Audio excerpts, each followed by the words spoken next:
রাত্তিরে ছাড়া আবার এনার দেখা পাওয়া যায় না। ফুলের কথা বলছি। নমস্কার, আমি সায়নী। আমার চ্যানেল কবিতায় গল্পে সায়নীতে তোমাদের স্বাগত জানাই।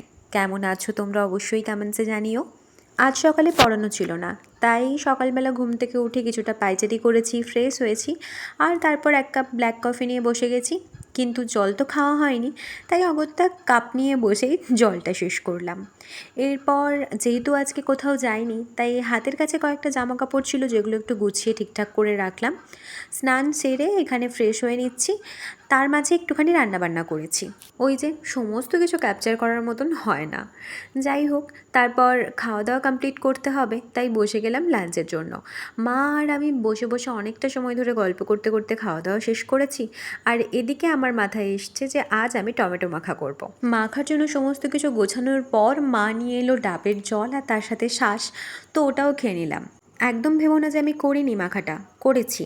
আধ ঘন্টার রেস্ট দিয়েছি নিজেকে, তারপর খেয়েছি। যাই হোক, যেহেতু বাবা আর আমি দুজনে খাচ্ছি, তাই ওটা একটা সুগার ফ্রির ট্যাবলেট আর তার সাথে একটু গোলমরিচ দিয়ে বানিয়েছি। খুব একটা ঝালও নয় আর অতিরিক্ত মিষ্টিও নয়। খেতে কিন্তু দুর্দান্ত হয়েছিল, বেশ একটা ব্যালেন্স হয়ে গেছিলো ব্যাপারটা। আর ভিডিও শুরুতেই যার কথা বললাম, ইনিই সেই ভদ্রমহিলা যিনি রাতে ছাড়া বেরোন না। হ্যাঁ, সন্ধ্যামণি। ভীষণ সুন্দর একটা বাই কালারের এই গাছটা ছোটো কাকু কোনো একটা দিন বীজ ফেলে গেছিলো, সেখান থেকে গ্রো করেছে। তো আমাদের পাত্রকে কেমন লাগলো জানিও।